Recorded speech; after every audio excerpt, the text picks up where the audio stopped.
And you're listening to the show on 103.5 FM, WNHH, NewHavenIndependent.org.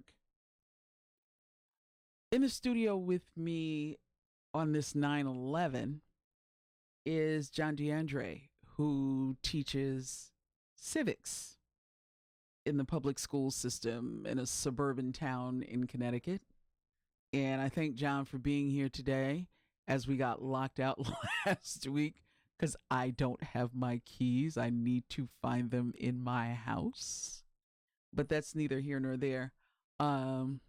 As today is a very different day in a lot of respects. I mean, the town is still standing, but our current mayor was defeated by her challenger last night by 2,000 votes. Justin Elliker took the primary in New Haven from the current standing mayor, Tony Harp, who has never lost an election. So that's the focus of our discussion today.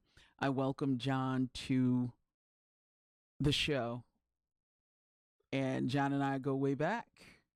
As most of you have heard me say, this is the man who helped me sharpen my journalism tools and helped me become a better reporter. And then we had the opportunity to work together again at WQUN. We started out together at WELI, but John took the high road and decided to teach. And I took the low road and decided to stay in journalism. No. So here we are. John, thanks so much for coming in again. Good to be back, Michelle. Again. It's 9/11 and Yeah. It's a solemn day. And from a teaching point of view, I'm now kind of at a weird crossroads because when I teach 9/11, I'm teaching students who were not born. Yeah.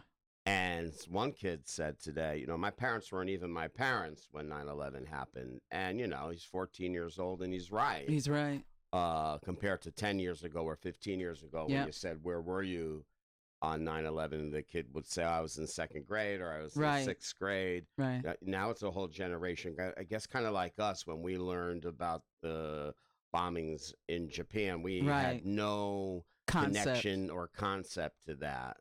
So in order to remember it, you sort of have to kind of set the scene and teach it, Right. and then pull from that. Where before, earlier on, you could just roll with the remembrance. Now you kind of have to allow some teaching time on it because their history on it is fuzzy, if at all. Yeah. And, I said to somebody yesterday, in the period of 9/11, and this is from my standpoint, radio was dying. Yes. Radio was on its last legs. Mhm. AM stations were closing, shuttering their doors, which were news sources. FMs were trying to figure out whether they wanted to do news or not. And 9/11 saved radio. Yes. And we were It lucky to carried work it. with Michael Collins at WQUN, who said, flip CBS on, and we would break in locally, Channel 3 and us Yeah. as well. Yeah. He had the savviness, and that was kind of like the last event. Well, you all were there. I had just started working at WYBC. That's true. And the glitch or the catch was they were taking out the Associated Press machine because, again, this is FM. Correct. We don't want news. Right. Right. And we're going to do news in the morning, and there won't be necessarily any afternoon news per se. And what we do will be local. So we don't need an Associated Press machine. And so I said, well, gee, how are we going to do that if I don't have an Associated Press machine? Can we get a television at least so I can watch CNN? And, when the local news comes on, I can kind of keep up with that. And they said, sure. And they brought, they bought the television 9/10. Next Imagine day. that. Yeah. And Can you next imagine day, doing 9/11 coverage without even a TV? without a television. Right. I would have had to turn to another radio station. We could have piped in WQUN. I Right. mean, we went gangbusters Yeah. for almost a week, I think until Sunday. Yeah. We ran wall-to-wall CBS News coverage with Channel 3 cut-ins, with our own local cut-ins, Hmm. but there was really nowhere else to go on the Connecticut Right. radio dial for lengthy, in-depth coverage. I mean, Yeah. this was a very fluid situation. Yeah. It was changing all the time. I was on the air that day 14 hours. Yeah.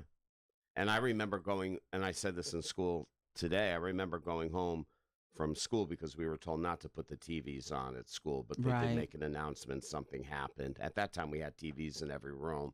Those days are gone. Do not put on the TVs. Something did happen. And they provided some updates throughout the day, the principal at the time. Hmm. And I said to the kids today, this was probably September 11th, 2001 was probably the first night that I came home and went to bed kind of scared about the future. Like I never really questioned my own personal security Yeah. and the country's personal security. Right. And I think a lot of people Oh, yeah. felt that way especially the New Yorkers, Right. for a long time after that. Like, what's going to happen next? Yep. And one other thing too, that was so in government, we talked about the congressional hearings with Jon Stewart earlier this year. Hmm. I showed a clip of The that. 9/11 and he's talking to the responders. congressional committee, and there's like 14 empty seats, and there's only Hmm. 8 Congress people there, and he's getting more and more angry. And then psychology, we looked at the timeline of events that morning, and then we talked about militancy, and I made it a point of, okay, militancy and terrorism, and these militants and terrorists just happen to be Muslim. They could Hmm. have been Italian. They could have Listen, been Jewish. They could have been Australian. listen, we have our own problem right here in Right. the United States. Right. Although, it ebb and flows and people talking about it, but it's a constant. And there was a student enough to say, well, the Oklahoma City bombing was, Right. American terrorists. So what I wanted to get that point across Hmm. was they were terrorists, they were militant, and they happened to be Muslim. Right. So we have a tendency Right. to paint everybody with that one paintbrush Right. stroke. Right. That was the importance of that lesson. Yeah. So yeah, today's kind of a somber day. That is definitely a somber day that way. And here in the Elm City, it's kind of like, Yeah. Like we've literally, you almost aren't sure. Right. It's a It's that kind of historic day. day It's in a and of historic itself. day within itself, right? Because Tony Harp has never lost an election. No, and she's from a different breed, and she could be frustrating. Hmm. And I think to me, she was always frustrating as a mayor, but I kind of got to know her when I worked at the state capitol for a couple of years, when I saw her on the appropriations committee. But more Hmm. importantly, her bailiwick was human services and public health committees. Those are Hmm. huge committees. Those are huge committees. And she was right there on top of the latest issues. I think the diaper bank was one of her big things, Right. but always substance abuse. She somehow, was she not connected to the Hill Health Center? Yeah, she was the director, I think, of homeless services there. So when I would sit in on my senator, Hmm. would be, was on human services for a while. So when she would give testimony on bills, she was right there. She was up to speed. She knew what she was talking about. It was Hmm. coming from her heart. Right. I mean, that was her bailiwick, was human services, public health, and then she eventually wound up, most of the New Haven delegation did, on appropriations or finance, and that Hmm. helped New Haven get money. Right. But her area, she was very well versed in public health and human services issues. I mean, in those hearings, I mean, those were people in need. She knew her stuff. Yeah. As a mayor, we can talk about that, going A down the little road. later. But Yeah. a couple other things about Tony. 3-term mayor, Yep. 50th mayor, first black woman Yep. mayor, never lost an election. Never lost an election. Some stuff she represented as the state senator, the 10th Senate District, which splits a little bit of West Haven and some of New Haven. Right. Now, she replaced in 1992. I did a little research because Mhm. I can't really remember how she came on the scene, but now it comes back It's coming to me. back to you. She replaced Chuck Allen when she got the nomination in 1992. Okay. So she was there from 1993 to 2013 as a state senator, and then Gary Winfield Gary Winfield came in, has her spot. has now, her spot. The 10th senatorial. Almost said Gary has Winfield. Gary's Gary a great Winfield guy. has He used her to be on spot. Reporter at Large Yeah. all the time. Yeah. Yeah. He was he probably will get mad at me for saying this, but he was a Bill Dyson protege. He was very well connected with Yeah. Bill Dyson, who Yeah. was a Mr. major Newhall, Bill. player Yes. in New Haven politics. Yeah. Okay, so prior to 1993, when she gets the nomination over Chuck Allen, she was on the Board of Alders, but I Right. could not find exactly for how long. And I'm not sure That's a which good ward she question. represented. I'm going to assume it was one of the Upper Westville wards, Mm-mm. or Mm-mm. was it down here in Ward 2? I which think was what it the old Ward was 2, Linwood Place area? Yeah, Linwood Place area, because that's where she lived. Okay, 'cause I can't remember her as an Yeah. alder. Yeah. But prior to I think that's 92. That's where she was. She was on the Board of Alders. Mm-hmm. Well educated, Roosevelt University, Yale University. Yep.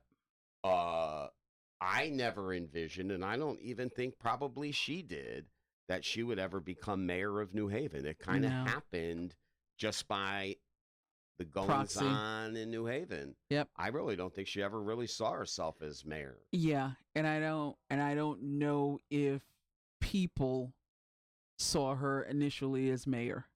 Or what we know as mayor material, in Right. other words, to survive it. Yep. And somebody that could really battle it out.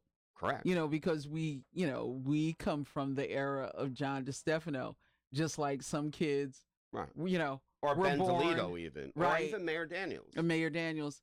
Who Some really kids didn't were want the born job, right, but kind of fell into it. right. Right? Yep.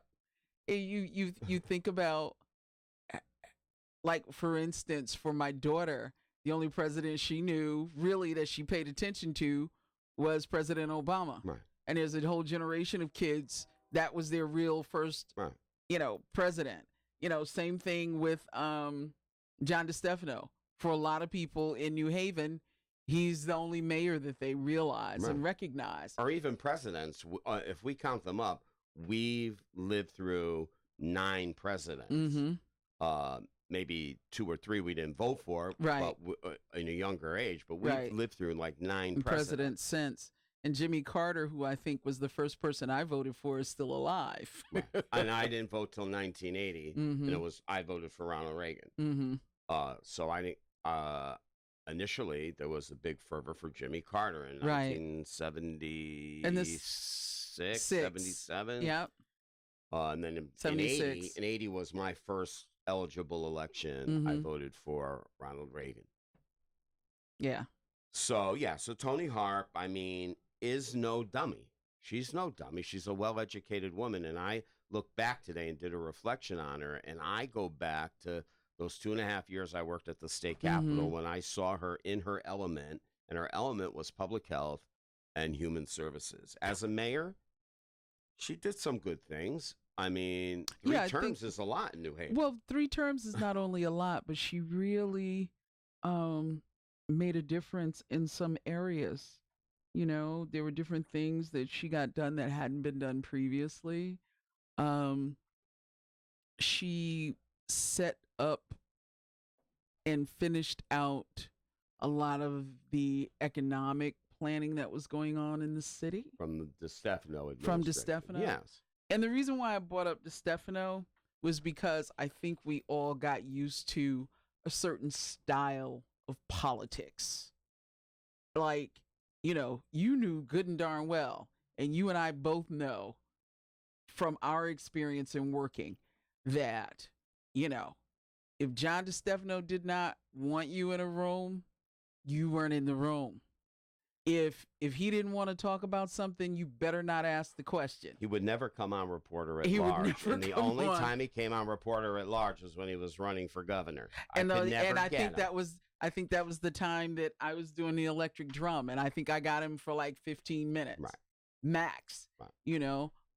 She So would we come were, on as state senator, though. yeah, I had her on several times. but he was the kind of guy that was very, shall I even say, heavy-handed, and you Mhm. knew where he stood on all issues. And Tony's style was very different Oh, from that. definitely. And you're talking about getting news and information. Right. Last night I got my news and information on this race and other races from WNHH. Not on Channel 8, Yeah. not on Channel 3, Yeah. not from the We'll newspapers talk about the online. sucky coverage later because But I was very and surprised. kudos to whoever was at the HARP headquarters and the Elliker headquarters, Yeah. because I mean my information comes from what I watched last night, and she said she thanked everybody for believing in her and what she stood for. She said, quote, "We brought people together where everyone has an opportunity to make something of themselves." And in conceding the race to Elliker, she was very gracious. Mhm. And then she got off stage. Yep. And then the question lingers, which we'll get to, I guess, is what happens next. Well, I think we have to wait for a decision, and I Right. think that's Only she knows. of course, only she knows. But it's also, John, a couple of factors. I think, and I can't. I'm on the outside looking in. I have no ties to Tony Harp's political life. And I don't know anybody who, and I'm not really close to anybody who runs her campaigns or anything like that. But I think this was a tough year for her. Oh, definitely. This was a tough year because of, just in the last week, the school bus fiasco. Right. The school bus fiasco, the 11% tax raise, all the things that are going on with the school board and the superintendent. Those three things alone made it a pretty tough year. I was on And vacation. then the lead paint piece. Well, yes, and that. And I was on vacation at the end of June, and I remember when I got back, and I texted you or I direct messaged you, and I said, "What the heck is going on?" There had been a very boisterous Board of Ed meeting. It was Yeah. a knockdown, drag out Yeah. fight, and then you brought me up to speed, and I'm thinking this doesn't bode well for the primary. Yeah. Yeah. And I think people took all of that in. Right. Now you've had some people when you balance it on the race meter, so to speak. You got people who said, well, let's not play identity politics. Vote who you want to vote for. You don't necessarily have to support her just because she's black, Right. which, has its own. Well, there was that inflammatory letter to the editor or letter to the New Haven Independent about a week and a half ago. And You're talking about Mr. Highsmith? Yeah, and I read it several times after you and I both have covered him Right. back, 25, 30 years ago as a younger man he was and his politics. But I thought about it.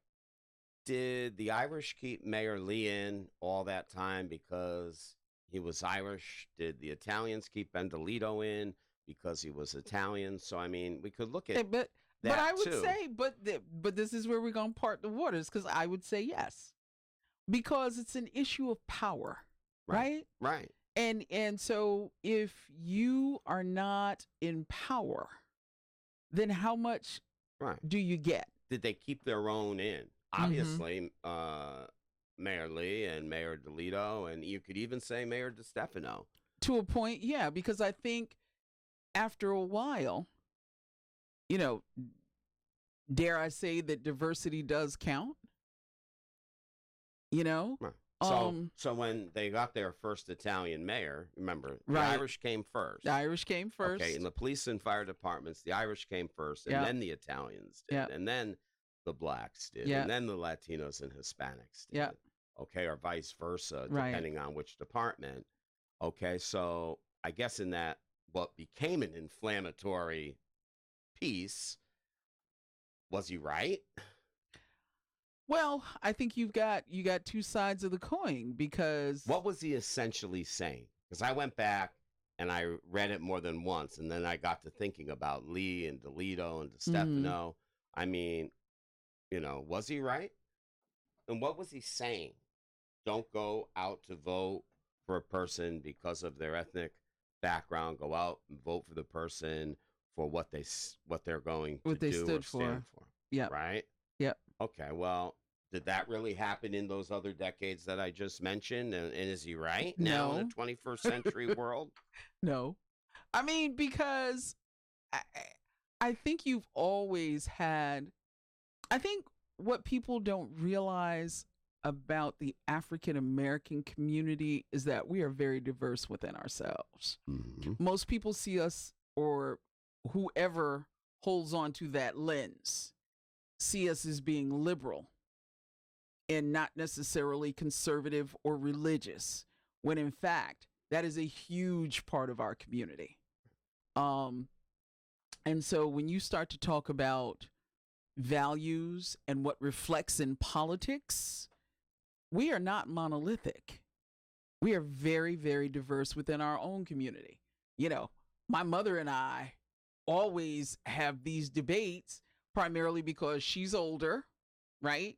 I'm moving hopefully toward where she is, but we don't have a choice. I know, but I'm saying, you know, to be in good health and, Right.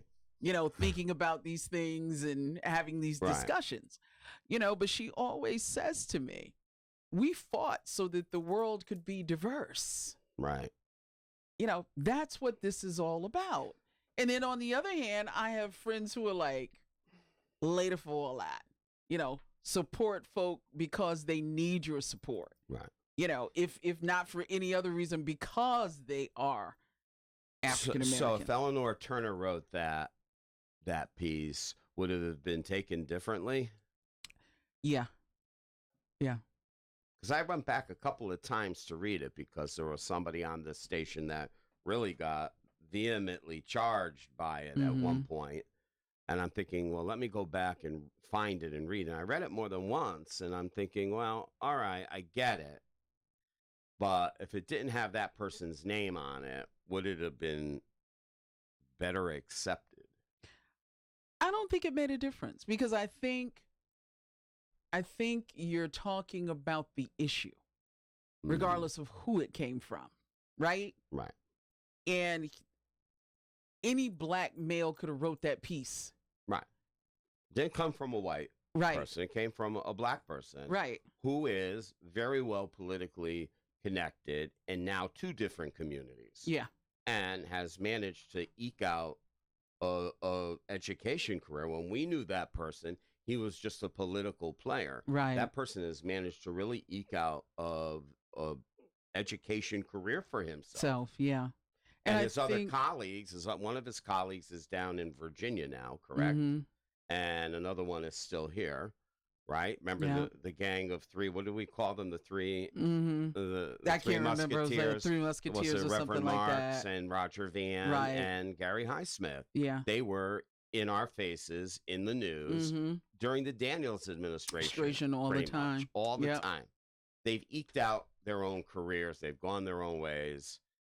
But was he right in what he said? And it really got me thinking about past decades, especially Mayor Lee. Because Mayor Lee, you know, his vision of the city took out Legion Avenue and took out a lot of the ghettos and moved everyone to the East Shore or out of North Haven or other places, took down street after street, left Route 34 a wasteland for decades. Yeah. It's only been under the Stefano Harp administrations that we're seeing Route 34 now become something again, become a community, those two neighborhoods. Right. Because for so long they weren't. So I don't know. I mean, that became an inflammatory piece, but I think there's some truth to it. And I think, John, not just for African Americans, but for everybody that read The Independent, they had this interpretation that, you know, are we going to talk about identity politics? Do they count in this election? And I think anytime you have, I'm sorry, we live in the United States. I think anytime you have somebody of color run for an office, it becomes identity politics. Right. And I don't know if that's a negative or a positive because I've kind of stayed away from a lot of things. So I'm not so sure, and I'm not trying to be wishy-washy. Right. But, you know, I can't say it's a negative Right. I can't do that. We're Because we're also overlooking the fact that she was the first woman mayor, right, let and alone I think, black woman. We already had a black woman, we've had a black mayor. right? She's the first woman mayor. She's first When are we woman going mayor. to get a Latino Hispanic mayor? Do we have to have all of the ethnicities? I mean, Yeah, there's I think it's going to the happen. 2020 census is going to show some huge Differences, demographic yeah. shifts. When is there going to be a Latino Hispanic mayor? It's going to happen. I can't say when, but it's Right. going to happen. Because, you have to remember that New Haven politics was always one of grooming, right? Yes. You always had John that back DeStefano's room. a good example of Right. that. You always had that backroom politic. Right. Those days are long gone. Right. So it's going to be someone who comes out of the Latina community who is grassroots, understands the politics of their town, is involved probably as an activist, because at certain levels in New Haven, certain people were activists. Yes. So, you think in terms of what that means. And 9 times out of 10, you have a combination of things that make somebody go into politics. It's no longer, you're the chosen one.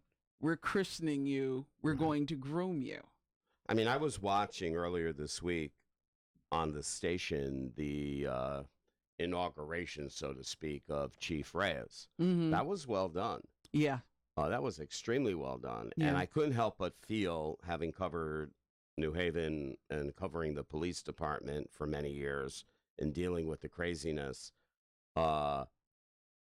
this person could possibly be groomed for a political future. Well, He it's not seems to have- unusual. Of all the chiefs lately, he just seems to be very, very well put together and polished. And media savvy. Yes. I mean, That counts. the song they sang, the first words out of his mouth were that he was thanking God, and I'm like, wow, Yeah. we're at a police function here. Yeah. And then the song that his brother, I think, and a friend or a relative played, "How Great Thou Art." Yeah. I'm thinking to myself, this is a very classy event. And he seems to have it all together. And we know the police department's been riddled with all kinds of craziness in the last 30 years. Yeah. Up and down and Up all and down around. and But Billy after White. I watched and- that, I said, you know what? This is a good person down the road to possibly lead New Haven when he's done doing his police thing. Well, let's see how long he stays police Well, chief. that's true, too. We have that issue. Because that's the real deal. How long he stays police chief That's will true. determine whether, Right. I mean, he could be out in 6 months. he could be out in 6 months. He could be here 30 years. You're right. It depends never on a know. lot of stuff. You're listening to the show on WNHHLP 103.5 FM, broadcasting live from downtown New Haven. We're streaming live on TuneIn Radio and newhavenindependent.org. We're also streaming live video on Facebook. Just go to facebook.com/newhavenindependent or go to your own Facebook page and look us up. In the studio with me, John DeAndre, former reporter, former chief of staff for the town of Hamden. What was your position in Hartford? I was a legislative aide to one of the state senators. Okay. And last but not least, my boss at one point. Kind of, yeah. My boss. And John is gracious enough to come in and chitter chatter with me about last night's primary. It's kind of like a post-mortem on primary day On 2019. primary day. Yep. So, Mr. Elliker. Yeah, and, former alder challenged Tony Harp in 2013 and lost. And in listening to his speech on WNHH last night, he said, thank you to the people who took the risk. And this is important. He thanked some of the alders who took the risk to support him when they could have very well had their heads on a platter had Right. Mayor Harp won last night. He Right. also went out of his way to thank Dr. and Mrs. Joyner, which I thought, and if you know anything about the New Haven community, I thought, wow, he named them, and he talked a lot about people taking a Risk. risk. Yeah. So he also talked about, he emphasized small donations helped him. Yeah, because there was a cap. I think 390, I think it 390 was, was, yeah. right. He said, not everyone had the courage to say that this was the campaign that was right for the city. He also Mhm. said, we had no errors in our campaign filings. He Which said, was a dig at Mayor yes. Harp. And then he also said, I really don't want to drone on, which was another swipe at the Harp commercial. But was Right. that the only commercial? I didn't see another one, so I I never think saw it another was. one. I It never would've been saw another nice one. if they had a few to Yeah. pick from, but that was the only one. It was all over my social media. I don't know if it was on Well, yours. it was social media, and it was also on TV quite a bit. Right. Cable, as well as the network television. So Paul it really did a long form discussion this morning on the whole drone issue, Mhm. but that really didn't play. Well, because I think Was it to raise hysterics or well, I think what it was is that you know, you got to remember that our community always has somebody spying, looking, well, thinking there's about cameras on almost every major yeah, corner. we've got cameras, and on top of that, you have to remember the Black community's history in New Haven Mhm. regarding Black Panther Party and the FBI. Or look what And just happened less than 6 months ago, earlier the start of this summer, on the Hamden New Haven line. right. So, take all those things into consideration. And it's like, well, do we need somebody flying drones? When in reality, I think for most people, that doesn't make a difference. 'Cause Anyone can fly a drone. I was getting ready really. to say, more than likely, your neighbor has a drone. You know what I'm saying? That's why I keep my blinds closed. But anyway.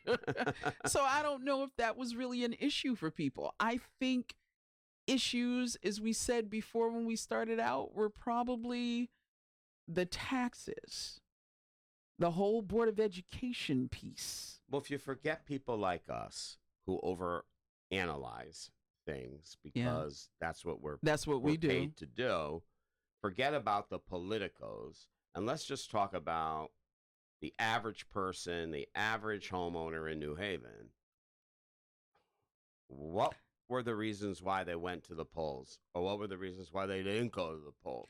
Well, I think when you start to ask that question, I think you had, and me listening to different people talk, because people still sometimes want to have these conversations with me. And I think people felt like anybody but Tony, right? I'm going to vote for any vote against Tony, right? Tony Harp, Mayor Harp.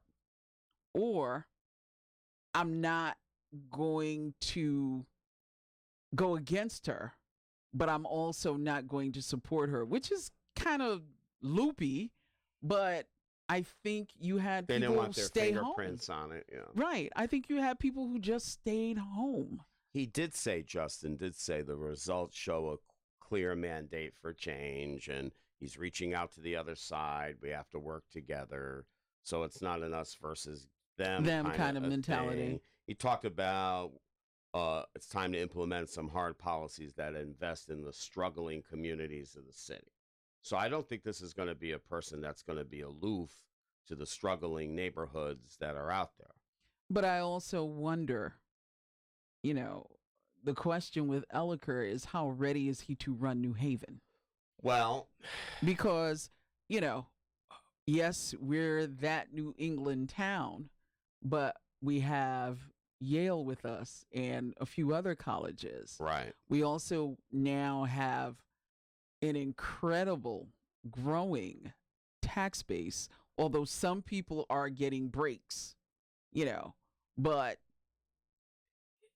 at some point, you've got the hospital, you've got all of these Town and gown relations. You've got town and gown relations, and that in itself makes a big difference in how this town is run. Well, it eats up a lot of time too. Mm-hmm. I think he's going to get help from the New Haven State delegation, who most, not all, but most didn't come out and support Mayor No, Harp. I think how many, like Well, two out of the important ones, yeah, the did not. heavyweights, the old timers, the ones that are steeped at the state capitol Yeah, and in New Haven politics, stood on the fence. That was my huge. telltale sign that she could potentially go down. I But thought she was going to eke it out. but now, do those people, the heavyweights, the heavy hitters, as it is said, do they really have that much grassroots reach? Because remember, No. we started this talking about the average homeowner. Right. You know, the people that work and live and play in New Haven and shop in New Haven and their kids go to school in New Haven. New Haveners, the average person, what was their reason? I think the taxes probably. I mean, if it were me, alone the 10% tax increase. 11. 11. Could you sustain that? I wouldn't No. be able to sustain it. No. I would have voted clearly on that. The craziness with the Board of Education, that was just, a Icing on punch the to cake. the gut, Yeah. that craziness. And then, the stuff at City Hall, I don't really think the average person really followed that as much. Yeah. But alone, the taxes alone. And then the craziness with the Board of Ed. I mean, you're playing with education. Well, you Taxes playing with and kids. education. Yeah. Right. Anytime you're doing that, it's bound to be something Right. that, is going to, at a certain point, boil over. Because you're just not people, especially in the Black and Latino communities, they want to have good schools. Right. And they don't want the confusion of where's my kid gonna go to wait for a bus. Well, it was like she couldn't get out of the morass of the Board of Ed. Mm-hmm. But the whole And that was issue, the latest thing. and I don't know if I've said it on your show, but I've said it to you personally. I'm not in favor of a mayor being on the Board of Education. And I know she didn't start that. Right. DeStefano did. DeStefano started it. But I'm not in favor of that. Well, when we started covering news, there wasn't a mayor No. on the I think Board of New Ed. Haven is one of the few, Very if any, few. in Connecticut. Yeah. Yeah. I just don't think it sits well. Yeah. But, it remains to be seen if people like State Senator Martin Looney and Pat Dillon and Gary Winfield sit Elliker down and say, Okay, this is how we do let's it. have a powwow here and Mhm. let's, set the tone. Vinnie Morrow, the Democratic town chairman, Mhm. his father Right. was big with Ben DeLito. Was Vinny walking a tightrope? I don't know. Are they going to sit down with Justin now and say, okay, here's But the are we- path. I think we're king making him too quick Right. because we still haven't heard anything from Tony. Well, and that's true. She could run She with could the working run. families. I don't think she's going to. And I agree with you on that because she's a lifelong Democrat, and it's very difficult. Although I've seen it on party lines before in Right. other towns that Democrats are also on the working families Right. party line. Did she get the vote out? There's the other issue of that. I didn't feel the mojo kind of. Mm-hmm. Did you? I mean, No. in your neighborhood, did you feel the momentum and the No. enthusiasm? No, and I got a lot of harp stuff over the past 2 weeks at my Mhm. house. A lot of stuff. And I didn't necessarily see people, but it could be because of the hours that I work and I'm in Right. and out of my house. But I didn't hear people talking about it a whole lot. And I always wonder about primaries, right? Because I don't think we push how important a primary is. Well, especially in a city like New Haven, Right. where it's a Democratic town. Yeah, I just don't see it. I mean, people say it's not the election. Right. So why should I go out? So if she decides to run on working families, it gives people a choice. There always Yeah. should be a choice in an election. It shouldn't just be La- determined. Well, the last time we had a dual a dual election, I can't remember. Had to be 10 years ago, maybe. maybe because we haven't had, it's always been within one party, Right. So the primary becomes, a of precursor of the election, right. and She could really make it interesting if she decides to run, but she's going to have the mojo. yeah, Really going to have to and get out there. yeah, and I also wonder, like I said, this was a tough year. Mm-hmm. Public She's relations wise for her, it was. yeah, It we was a won't. horrible year. Yeah, it was a horrible year, and I think, I don't know if she's up for that. I mean, she ran, Right. but you think about it in terms of she has, this has been a tough year. She's never lost an election, so she's got a lot to reflect on. Hmm. I would love to see her run because I think I'm not sure if it does anybody any good to push one person toward election. Right. There should be a challenge. But what if she loses in November? So it's two losses Yeah. in 2 months. And that's the realism of it, right? Right. That's the reality. I don't know what the metrics are out there, what the polling numbers are. I mean, is anyone doing that on her campaign? Does she have a pulse to actually be able to Mhm. do it? Is Right. it even worth it? Does she Right. just ride into the sunset? She had a successful Senate Yeah. career. She had 3 terms as mayor of As New Mayor Haven. New Haven. Yeah. All of her work at the Hill Health Center is the time Yeah. to just say, you know what? It's time for me to become a retiree and work my causes in the city. I'm sure she's just not going to go away. No. She's going to champion her causes, which I again, I think- said at the top of the show, are human services and public health Yeah. issues. She's very knowledgeable of.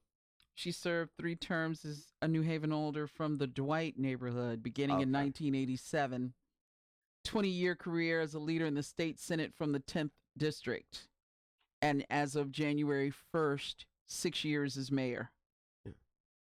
Elliker is a former teacher at the preschool, high school, and college levels. A State Department official for 4 years, a former 2-term New Haven alder, and he recently headed the land trust in New Haven. I think he has a learning curve, but I'm wondering if the kingpins, like I mentioned, Mhm. will sit him down and give him a little coaching and some ideas so he hits the ground running and he's not completely lost. Because this is not just some podunk city. This is a Right. city of importance with Right. Yale and, town and gown relations Right, and lots of strong neighborhoods. right. You can't right. forget the neighborhoods. You can't forget the neighborhoods. No, because they really kind of make us who we are. And, in going back to identity politics, it has been said, I have heard it, that, white folks are coming back to New Haven.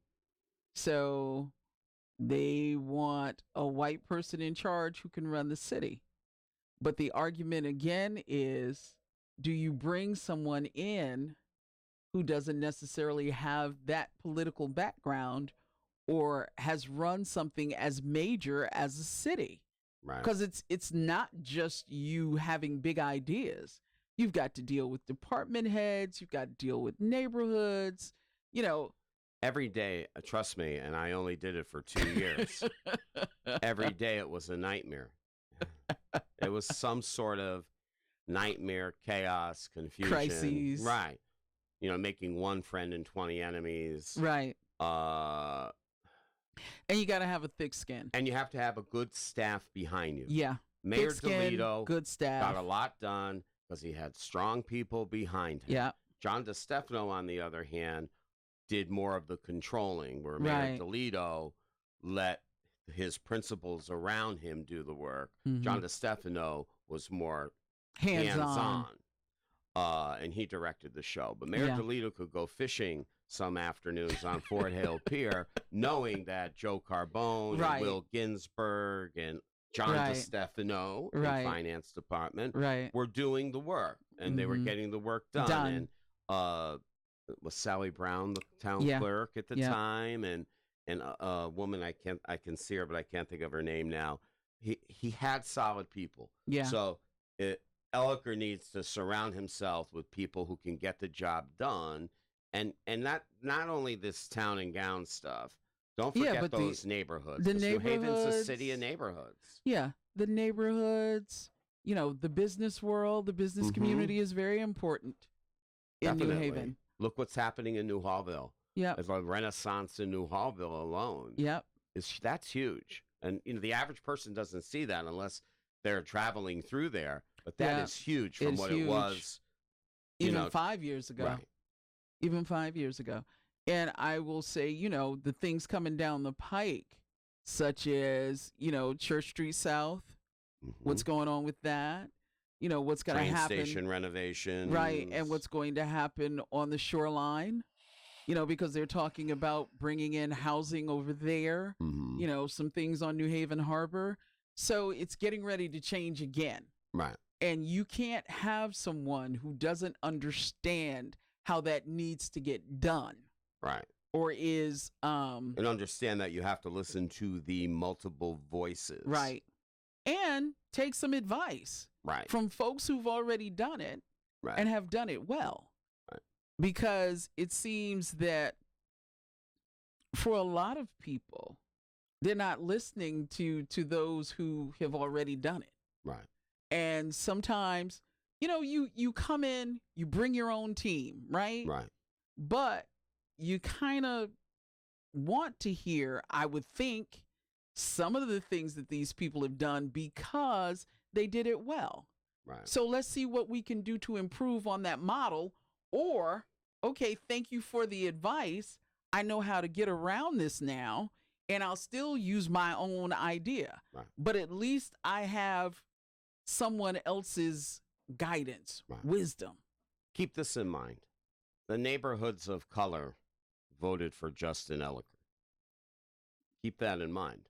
So he has to have his finger on the pulse. If he were smart, he would get those community activist people together, listen to them out, get a good sense of the direction of. Mhm. I'm sure he's heard it because Yeah. that's why they went and voted for him. Right. Also, get together the elected leaders, the alders, and the state delegation, and listen to everybody And listen out, to what they have to say. Yeah. and then go from there. I mean, I think he's smart enough to know. He said, "quote accessible government to everybody" last night. Well, that- let's hope that But can let's see be that possible. pans itself out. Right, because we all know how sometimes that goes down.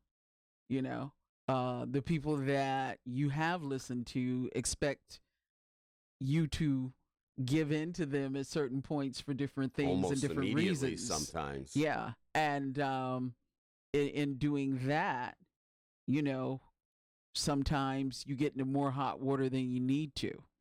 They both agreed, though, Harp and Elicker, at one point in the debates about Yale doing more for the city. So, and getting more money for projects and stuff. So they were kind of on the same wavelength on that. Well, but that's the argument we've been having since the beginning of time, right? Right. It's You like know, the Middle we want- East wars. Right. We want Yale to do more for the city. Okay. And they have. I mean, to their credit, they have. Mhm. But when is it enough, and how much more do we need? And same thing in Hamden with Quinnipiac. Mhm. The giving back. Well, that's a whole different animal because they're growing at leaps and bounds. Right. And so they have to determine and decide how much they're going to interact with the community. I think it's different in New Haven because the city grew up around, Yes. it's like Yale and the city both grew up together. Right. And so consequently, they have got to pay some attention and they have got to do, I would agree that they've done a lot, but they also need to do more. Right. There should not be in a city of great wealth, great poverty. Right. And I And think that's a fine line I that think Mayor Hart all the probably mayors dance on. yeah, and I think Mayor Hart probably used the day to reflect, and I'm sure she'll make her decision soon. Whatever decision Yeah. she makes When will she be whatever for she her. I makes. mean, Yep. she should make her decision. Yep. And not only make her decision, but be at peace with it. Yeah, Really be at peace with it. And, it's not an easy job. well, it's not an I easy can't imagine what it would job. be like to be an aide to the mayor of New Haven. I knew what it was like to be the aide to the mayor of Hamden for 2 years. Yeah. And let me tell you, when it was over, it took me like 2 months to get my life back. And I realized, gee, I aged 10 years in 2 years. I mean, I literally took 2 months off. I Yeah. can remember eating Big Macs for lunch and just sitting in back and watching the soap operas. And I was done. Yeah. Yeah. So, Done. Yeah. she has a So, lot to think about. yeah, she does. And Justin Elliker does as well. Huh. This is not, like we said, this is no not cakewalk. this is not an easy thing to run this city. Other races. What can you tell me? Ganem over Maryland. Our friend Joe Maryland Ganem. more, but not by a lot. Not by a lot. And the popular vote or the machine vote Was is where she Maryland got. more, yeah. And so, and no shade on Bridgeport. I love Bridgeport. But, absentee ballots in his favor. Right. Really. You know what? May Charlie Tisdale rest in peace. He passed away Yeah. this year. He was a Yeah. community activist in Bridgeport for a long A time. long time But in a that should political have been move and shaker. That should have been Bridgeport's first black mayor. He but should have he been. never really took it, Yeah. By the horns. by the horns. But he also was only allowed to get but so far. You're right. By, But it was a different time. It's a different time. Those backroom talks happened. Bridgeport's tough. Bridgeport is very tough. That's where I started my radio career. So Yeah. yes, it's tough. Bridgeport's tough. You think New Haven's tough? Well, Haven has gravitas. Yes. With, Yale Yes. sitting in the middle of it. Yes. But Bridgeport is very tough. Is rough and tumble. And Mayor Lang got back in. He was being challenged by a town council person. Hartford was a 3-way race. Mayor Bronin. Did you think that Eddie Perez had a chance though? I kind of did. I think on the streets, the Mhm. folks, I think they like him. I mean, they have that forgiveness factor Yeah. like they did in Bridgeport. Yeah. And he still potentially is going to run against Luke Bronin. Luke Bronin was transplanted in there by Yeah. Governor Malloy Right. to become the mayor. Mayor. I think there's some resentment to that. I think he has some mojo, but Mhm. I'd be curious to see if he does run in November, if he could pull it off. You talk about identity politics. All the commercials that I saw with Luke Bronin had black people in They them, did. black and Right. Latino people, and I was like, I have never seen this in the state of Connecticut. And there's probably somewhere in his psyche him saying, I never thought in my lifetime I'd be the mayor of the city of Hartford. Governor Again, Malloy put me here. Yeah, put me here, and you know what? I kind of dig it. Maybe they need him for another 2 years, because they were in serious financial Yeah, they were in arrears. serious Maybe financial he's trouble. a good budget And person. maybe, yeah, he and does maybe his thing he's- and he leaves. yeah, And he leaves Connecticut. and he leaves Connecticut. I mean, because, for a long time, we were the laughing stock of the United States in the respect that how could this wealthy state have a state capital that doesn't have a budget in place, Right. and is probably one of the poorer cities in And Connecticut. Hartford has had its black mayors. Thurman Yep. Milner, Yeah. Carrie Saxon Perry. Yep. It's had its Latino Latino mayors, mayor. Pedro Segarra, Mm-hmm. Eddie Perez. Perez. So, I really think there's a faction in the forgiveness faction in Hartford for Perez, and there's also the resentment of Mayor Luke Bronin. Yeah. But however, he's trying to resuscitate the city. Perez says he's ignoring some of the neighborhoods. That could be true. Yeah. There's also a black candidate, a state rep. I think it's a Yeah, state young rep. guy. Yeah. That's an interest. At least there's candidates to choose from. Right. Because we did not have that. Right. I mean, And you're you not know, gonna, you from potentially a are not- different party. Potentially, you're not going to have that in November. Right. Potentially. But I mean, Unless we're- a Green Party but candidate everybody, comes forward. yeah, which, you know, they did, John. They did and They've come and buried gone, I on think. the green. They've come and They gone. underground. But were the three in Hartford all Democrats? Yes. There was a state rep, African American, Right. uh, Luke Bronin, Luke who's Bronin Democrat, and Eddie Perez. and Eddie Perez. And Bronin got back in. Yeah. But yeah, his commercials, I mean, were hysterical because, you Right. know, the population, the white population in Hartford is probably 5%. Right.